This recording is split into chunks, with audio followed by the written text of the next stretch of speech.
a Jehová, naciones todas, pueblos todos, alabadle, porque ha engrandecido sobre nosotros su misericordia y la verdad de Jehová es para siempre. Aleluya, amén. Y la verdad de Jehová es para siempre. Aleluya, amén. Y la verdad de Jehová es para siempre. Aleluya, amén.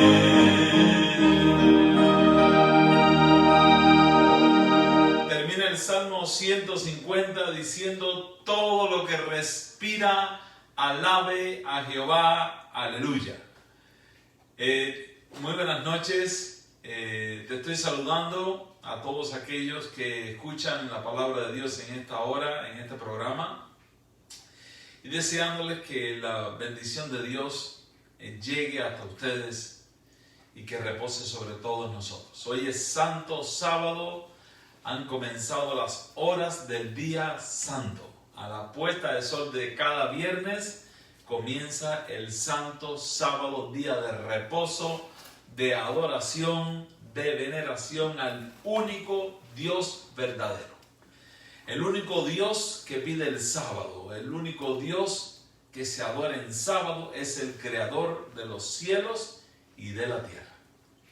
Soy el pastor Joel Díaz de la Paz y con mucho gusto estoy saludando a aquellos que se interesan en aprender de la palabra de Dios y tener conocimientos más amplios cada vez del maravilloso plan de salvación y cómo Dios entregó a su Hijo único para que tengamos vida eterna. Hoy voy a comenzar un estudio sobre el Evangelio según San Juan. Voy a comenzar por el capítulo 1 y mañana vamos a hacer un estudio sobre el capítulo 3 de San Juan. Es uno de los capítulos más grandes de la Biblia, de los más lindos de los Evangelios. Antes de entrar en el texto sagrado, vamos a orar para que el Espíritu Santo nos ayude a entender el texto bíblico y también nos ayude a explicar lo que Él quiere darnos en esta hora. Vamos a orar. Amante Padre que estás en los cielos, te alabamos y te reconocemos como el Creador y el Dios del sábado. Y qué bueno que en estas horas sagradas un grupo de tus hijos está reunido a través de estas redes sociales para recibir tu palabra y aprender más de ti como lo hacía María sentada a tus pies. Oh Señor, perdona nuestros pecados y nuestras faltas y danos la capacidad de recibir tu palabra y disfrutar de ella porque es una carta de amor escrita para cada uno de nosotros. Manifiesta tu gloria, tu poder, impresiónanos con tu Espíritu Santo y que podamos ser obedientes y resueltos a seguir tus pisadas. Estamos orando por los enfermos que regularmente presentamos delante de ti y oramos por Dianita Pérez porque estamos esperando un milagro de esos que solamente tú puedes hacer. Estamos orando por Eric y estamos orando por la hermana Dunia que ha sido amenazada nuevamente por el cáncer. Que tú reprendas el espíritu de enfermedad en estas personas y que tú muestres tu misericordia, tu compasión divina por estas almas que necesitan socorro de ti. Estamos uniendo a este grupo de personas, otros tantos que no sabemos sus nombres, pero quizá en la soledad de un hospital esperan la misericordia divina. Oramos también por todos aquellos que sufren. Pedimos, Señor, que bendigas la iglesia, que invoca el nombre de Jesucristo y que reciba el impulso y la ayuda del Espíritu Santo. Danos tu bendición, Señor. Quisiéramos saborear las Sagradas Escrituras en esta hora y pedimos estos favores en el nombre de Jesucristo. Amén y amén. Es bien conocido por todos los creyentes que de alguna manera han recibido estudios bíblicos, han oído predicaciones, que el apóstol Juan se le caracteriza, se le conoce por el apóstol del amor. Parece que era el más jovencito de todos los discípulos de Cristo, de estos 12, y tenía cierto compañerismo, cierta relación más especial, y aparece en algunas escenas bíblicas muy pegado a Jesús. Y no es casualidad que él destaque durante todo su evangelio, la narración de la vida de Cristo, elementos que tienen que ver con el amor de Cristo, con el sacrificio de Cristo. Parece que él estuvo muy de cerca con el Señor y fue grandemente impresionado por estas características del amor de Dios a través de la persona de Jesús.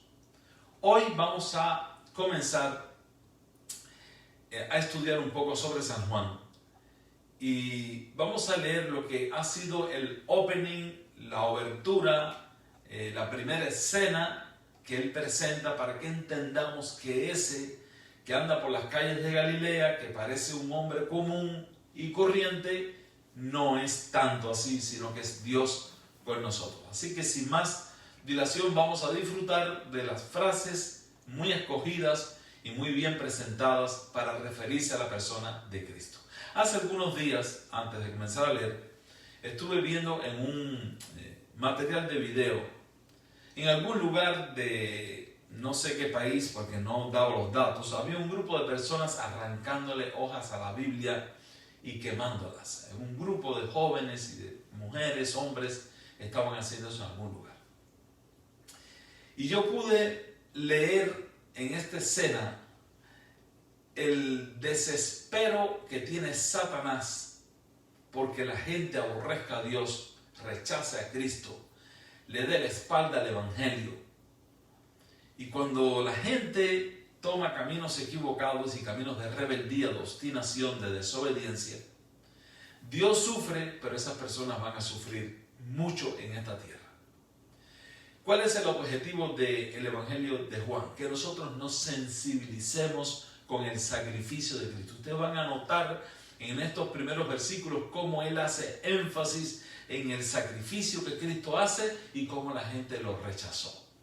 Así que vamos a comenzar leyendo San Juan capítulo 1, versículo 1 dice: en el principio era el Verbo, y el Verbo era con Dios, y el Verbo era Dios. Este es un versículo de los clásicos que hablan específicamente sobre la preexistencia de Cristo. ¿A qué se le llama preexistencia de Cristo? A la doctrina que enfatiza, destaca y aclara que Cristo es completamente divino, o sea, 100% divino, 100% humano. Él encarnó con un propósito en la raza humana, pero el que encarnó es Dios con nosotros, completamente divino, que no quiso usar su divinidad mientras estuvo en la tierra, que escondió sus atributos divinos para darnos un ejemplo literal, perfecto. ¿Cómo podemos triunfar? ¿Cómo podemos vencer? Eso es otra cosa. Pero aquel que caminó por las calles de Galilea, aquel que tuvo discusiones con los rabinos, con los fariseos, que increpaba a las multitudes a obedecer a Dios, era completamente Dios con nosotros. Y esto es lo grande y lo hermoso del Evangelio según San Juan. Así que en el principio ya existía el verbo, es lo que quiere decir. ¿Qué cosa quiere decir verbo? Bueno, se refiere a una palabra dentro de la oración que es la que le da movimiento a la oración.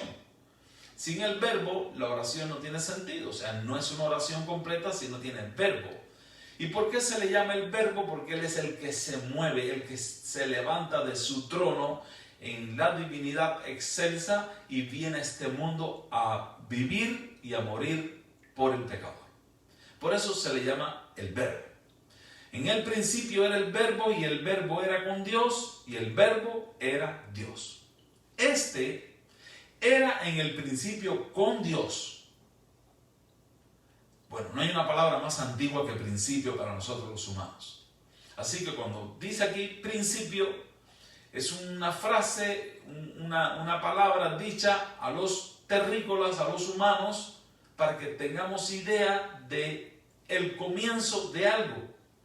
Aunque Cristo no tiene comienzo, siempre existió, nuestra mente no atrapa esa idea, no estamos codificados, preparados, adiestrados para leer más atrás que el principio, así que se dice el principio. Por eso dice el versículo 2 como un énfasis, este era en el principio con Dios. Ahora, el versículo 3 es muy interesante y vamos a buscar un apoyo bíblico en Colosenses para disfrutar de la esencia de este versículo que es muy importante. Estamos hablando de los créditos del que vino a morir en la cruz. Estamos hablando de la trascendencia, de la ascendencia y de la grandeza y la omnipotencia del que vino a morir en la cruz por nosotros. Dice el versículo 3, todas las cosas por Él fueron hechas. Todas las cosas por Él, o sea, Cristo es el creador. Todas las cosas por Él fueron hechas. Y sin Él, nada de lo que ha sido hecho, fue hecho. Impresionante. Hemos acumulado mala información o quizá las tradiciones nos han golpeado un poco como las olas golpean las rocas en la playa.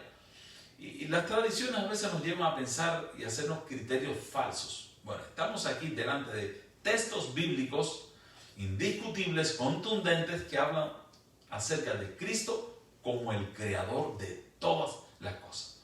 Vamos a detenernos en ese versículo 3 y vamos a dar un saltico a Colosenses capítulo 1, versículo 15, 16 y 17. Aquí hay otra aclaración, otra explicación, otra presentación magistral del apóstol Pablo hablando de Cristo.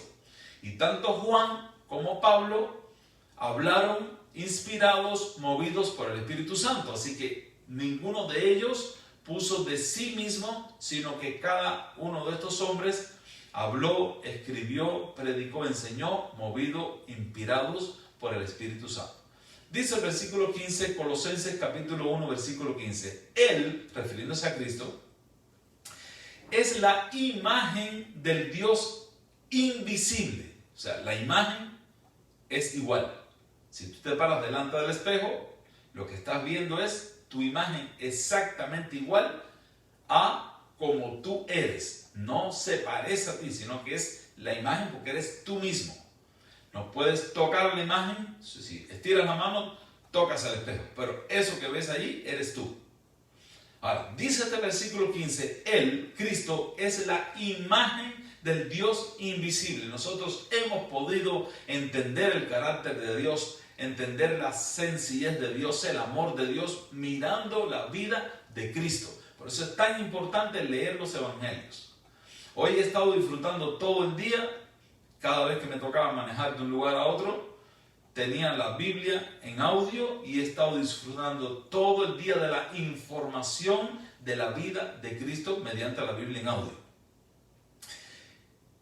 Y Él es la imagen del Dios invisible, el primogénito de toda creación, el principal de la creación. Es lo que quiere decir esta palabra primogénito. El principal de la creación es Cristo.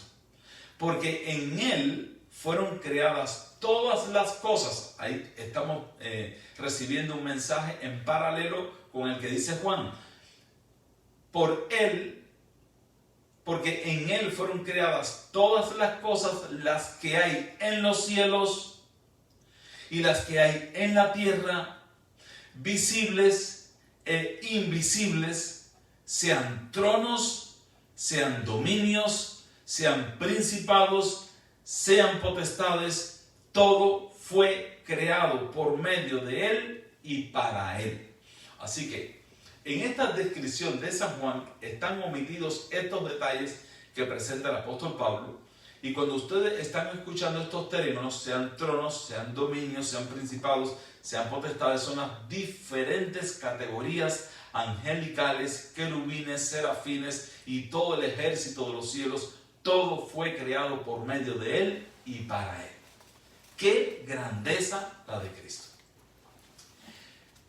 Dice el versículo 4, en él estaba la vida, y la vida era la luz de los hombres. O sea, en él estaba la vida, o en él está la vida. Él es el dador de la vida, y la vida es la luz de los hombres. Cuando alguien pierde la vida, todo se vuelve tiniebla, tristeza, dolor, angustia y perplejidad. Pero en él está la vida, y la vida es la luz de los hombres. Cuando una persona está sufriendo en una cama, cuando una niña, un niño está moribundo, todos oramos para que Dios le devuelva la vida. Y si esa persona se recupera y Dios contesta esa oración, se iluminan los rostros de todos, porque la vida es la luz de los hombres. Ahora, vamos a un versículo que va a ser como un versículo puente para la otra porción bíblica que vamos a pegar ahí en el mismo San Juan capítulo 1. Nos vamos a saltar el pedacito que habla acerca de Juan el Bautista y vamos a volver ahora a la misión de Cristo. Aquí en estos versículos que estoy leyendo estamos descubriendo, disfrutando de la descripción del Mesías, de Jesús. Pero ahora vamos a ver su misión. Entonces dice el último versículo de esta parte: la luz en las tinieblas resplandece, y las tinieblas no prevalecieron contra ella. Y usted puede decir, todo su cuerpo puede decir amén y amén. Así que en medio del caos, en medio de la oscuridad, en medio de la fealdad de este mundo de pecado, donde domina Satanás, donde dominan sus demonios, donde causan muerte, espanto, pánico, tristeza, guerras, enfermedades y todo tipo de desgracias, esa es la obra del demonio. Dice este versículo, que es un versículo cargado de esperanza y cargado de vaticinios de victoria: la luz en las tinieblas resplandece, y las tinieblas no prevalecieron contra ella. Pero la palabra luz aquí no aparece en forma impersonal, sino que la palabra luz aquí se le adjudica, se le caracteriza a Cristo. Porque cuando leemos en el versículo 4, en él estaba la vida, y la vida era la luz de los hombres. Y ahora dice el versículo 5, la luz en las tinieblas resplandece, y las tinieblas no prevalecieron contra él. O sea, cualquier situación difícil, imposible, ya sea una amenaza de muerte, una enfermedad, un cáncer,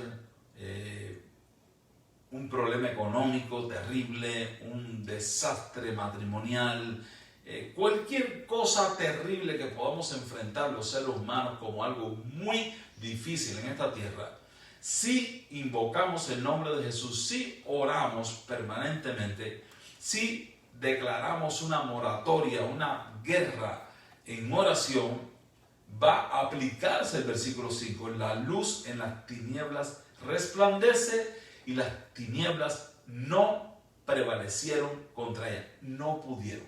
Este versículo también nos está haciendo un poco de historia, trayéndonos a colación aquella batalla que hubo en el cielo cuando el dragón y sus ángeles pelearon contra Miguel y sus ángeles, pero no prevalecieron y fueron expulsados, fueron vencidos. Aquí comenzó Miguel a vencer a las tinieblas en el mismo trono de Dios.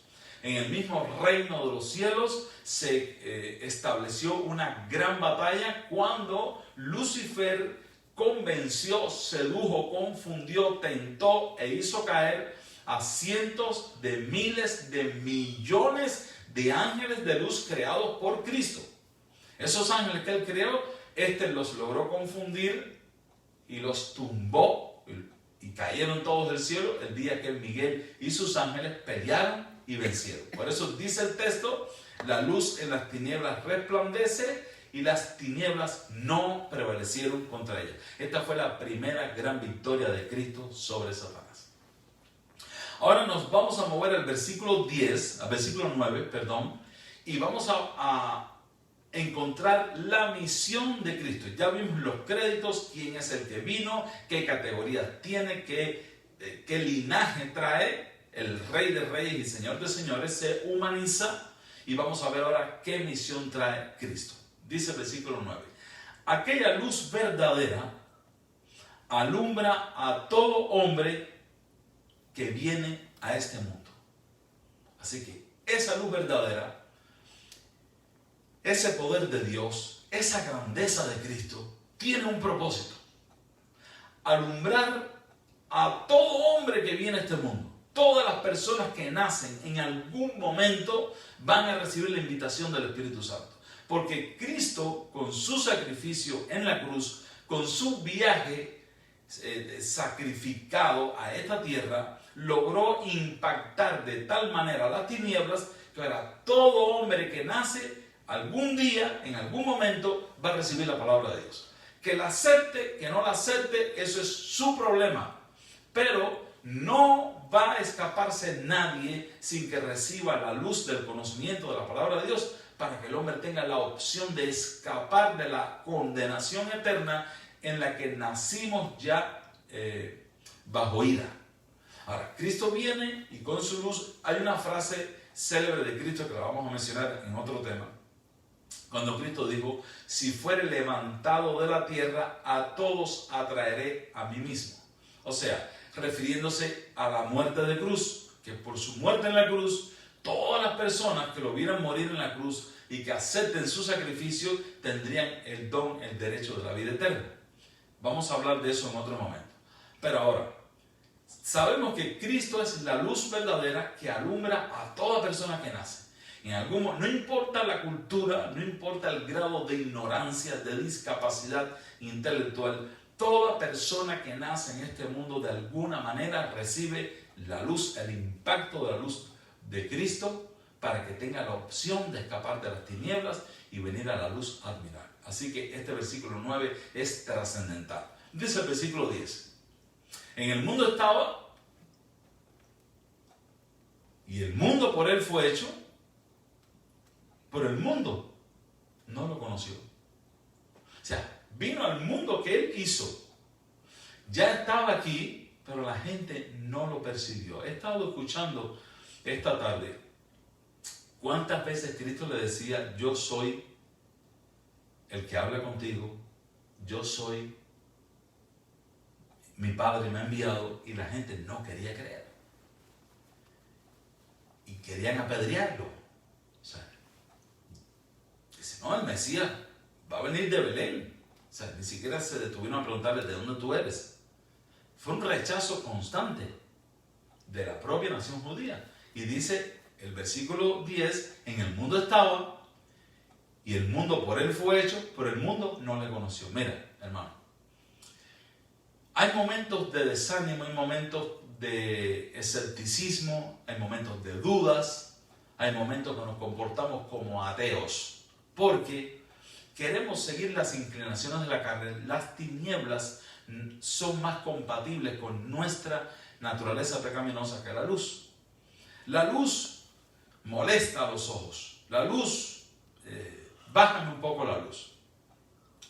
¿Qué es lo que pasa? Que nosotros hemos sido llamados a salvación, hemos sido llamados a vida eterna, pero cuando queremos salir, nos parece bien el mensaje, pero cuando nos queremos mover tenemos muchas cadenas, muchas ataduras que no nos dejan movernos.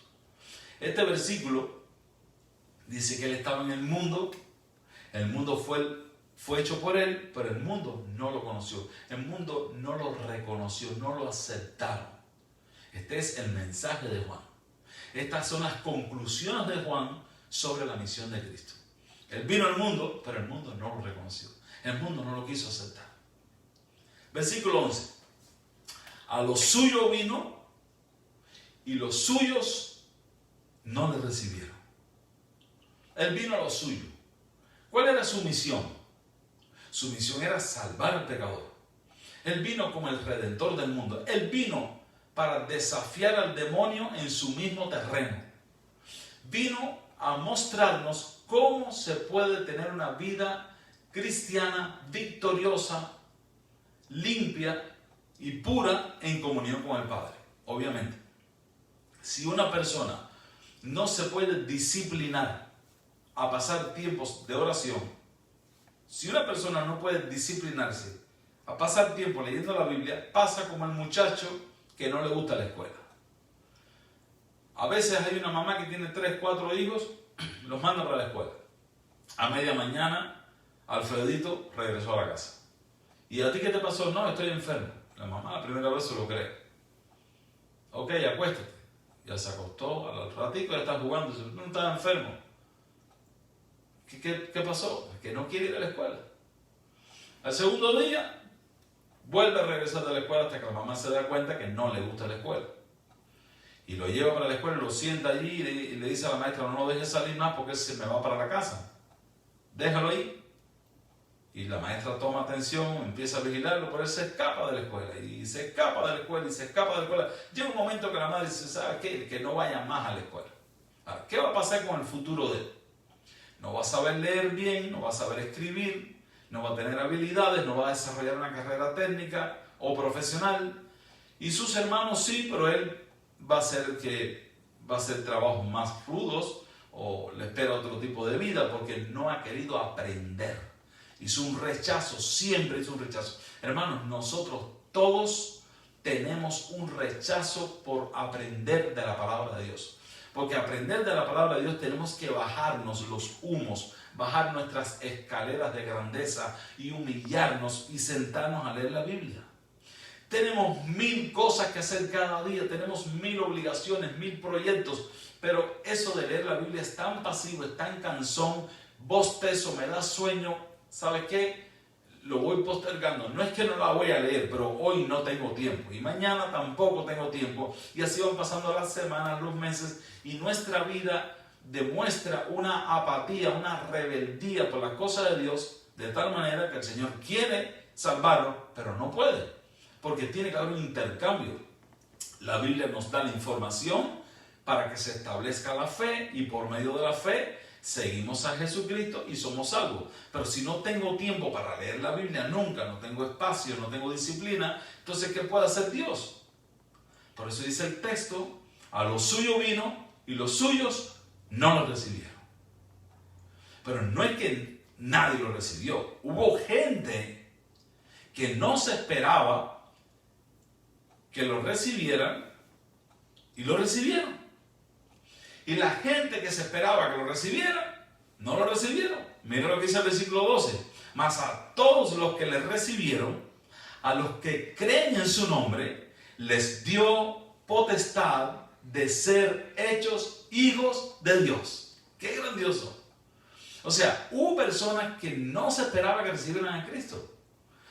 Acuérdense de aquel señor romano, aquel centurión que toda su casa estaba esperando que llegara Pedro a predicar. Y mandó gente allá para que le predicaran. Hubo tantas personas, una vez Cristo realiza un milagro en un hombre, dice, ni en Israel he visto tanta fe, porque venían gente de otros lugares que no se esperaba que entendieran el Evangelio de Jesucristo y fueron los que aceptaron a Cristo.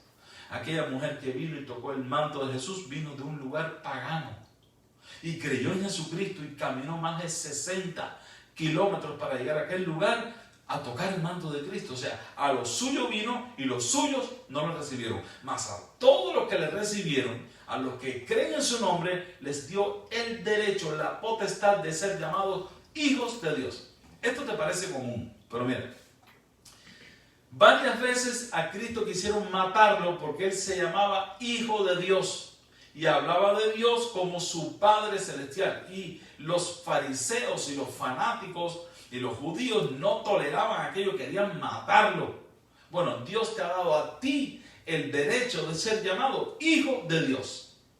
¿Cómo tú vas a tener en poca estima una salvación tan grande? A todos los que le recibieron, a los que creen en su nombre, les dio un derecho de ser llamados hijos de Dios. Tenemos el derecho de ser llamados hijos de Dios. Pero no es de nombre. No es un calificativo grupal. No, los hijos de Dios. No, hermano. Son aquellos que creen en su nombre. Dice, los que le recibieron y los que creen en su nombre. Los que tienen una relación dramática con Cristo, los que tienen una relación vital con Cristo. esos que creen en su nombre, esos que pueden orar, esos que gimen, esos que ayunan, esos que logran victorias de fe, son los que creen en su nombre. A esos les dio el derecho de ser llamados hijos de Dios. ¿Será que tú puedes ser una de esas personas? ¿Será que a partir de hoy tú puedes comenzar a tener una relación con el Señor de tal manera que creas en su nombre y que te puedas llamar hijo de Dios? Es una decisión de cada quien, no importa la edad que tengas. Es una decisión de cada quien. Yo quiero ser llamado hijo. Yo quiero ser de los de Cristo. Dice el versículo 13. Muy interesante el versículo 13, porque los judíos creían en aquella predestinación de ser hijos de Abraham, descendientes de Abraham, y que tenían el cielo ganado. Dice el versículo 13, los cuales, ¿quiénes son los cuales? Los que le recibieron y los que creen en su nombre. Los cuales no son engendrados de sangre, ni de voluntad de carne, ni de voluntad de varón, sino de Dios. O sea, conozco una pareja muy linda que tiene muy bien planificada su vida y dice, después que yo termine la carrera, dice ella, vamos a tener un bebé. Estamos esperando para tener un bebé. O sea, ellos se planifican y quieren tener un bebé. Y seguramente lo van a conseguir porque son una gente muy linda, son creyentes, aman a Dios. Y quizá en lo que están planeando Dios se lo conceda. Tienen la voluntad de aguantarse ahora, de no tener un bebé ahora, lo quieren tener después. ¿Sabe lo que dice el versículo este? Los cuales no son engendrados de sangre, ni de voluntad de carne, ni de voluntad de varón, sino de Dios. ¿Quién los engendró? Dios. ¿Quién los llamó? Dios. ¿Quién los capacitó? Dios. ¿Quién los convirtió? Dios. Ellos están aceptando. El ser humano no le toca nada más que aceptar lo que Cristo le ofrece. Cristo nos llama, Cristo nos convierte, Cristo nos convence, Cristo nos convierte, Cristo nos perdona, Cristo nos purifica, Cristo nos capacita. Él nos llama y nos va transformando. ¿Qué le toca al hombre? Decir sí. Cada vez que hables la Biblia dices sí. Cada vez que quieres orar dices sí. Cada vez que consultas a la palabra de Dios, dices sí. La manera de decirle sí a Dios es abriendo su palabra, porque por medio de la Biblia Dios nos habla. Y por medio de la oración nosotros le hablamos. Y ese diálogo establece un compañerismo que no es de voluntad de carne ni de voluntad de varón, sino es voluntad de Dios. Cuando escogemos servir a Cristo, oír a Cristo, entender su palabra, ahora somos llamados hijos de Dios. No importa de dónde vengas, por dónde vayas y dónde estés, ahora tú eres llamado hijo de Dios. Impresionante. Hay un versículo más. Y aquel verbo fue hecho carne y habitó entre nosotros, y vimos su gloria, gloria como del unigénito del Padre, lleno de gracia y de verdad. O sea, Cristo, aquel verbo, se encarnó, se hizo carne, habitó entre nosotros y vimos su gloria, vimos las maravillas que hizo, vimos los milagros, lo vimos en el monte de la transfiguración, vimos su gloria como del único Hijo del Padre, lleno de gracia y de verdad. Hermano, si nosotros andamos con Cristo, si nosotros tenemos una comunión con Cristo, esa gracia no llena nuestros corazones. Esa verdad de Cristo no invade nuestra vida. Ahora andamos en luz porque estamos en Cristo y las tinieblas no van a prevalecer contra nosotros. Porque llegó la luz verdadera que alumbra a todo hombre que nace en esta tierra. Que Dios te bendiga. Es mi deseo, mi oración, y que puedas hacer una conexión más seria cada día con el Señor. Te va a costar un poco de trabajo, va a ser un poco perezoso el proceso, pero vas a lograr una linda comunión con el Señor. Que Dios te bendiga. Es mi deseo y mi oración. Vamos a orar. Padre, hemos presentado tu palabra y hemos visto que la fuente de toda luz, de toda justicia y de todo amor es una relación personal, estrecha, vital con Cristo a través de su palabra. Señor, pon tu espíritu en medio nuestro, impresiona nuestros corazones para que cada día estemos conectados con el Todopoderoso, con el que vive por los siglos de los siglos. Nos ponemos en tus manos, Señor, y todas nuestras necesidades y todos nuestros planes y nuestros deseos los ponemos en tus manos y esperamos tu bendición en el nombre de Jesucristo. Amén y amén.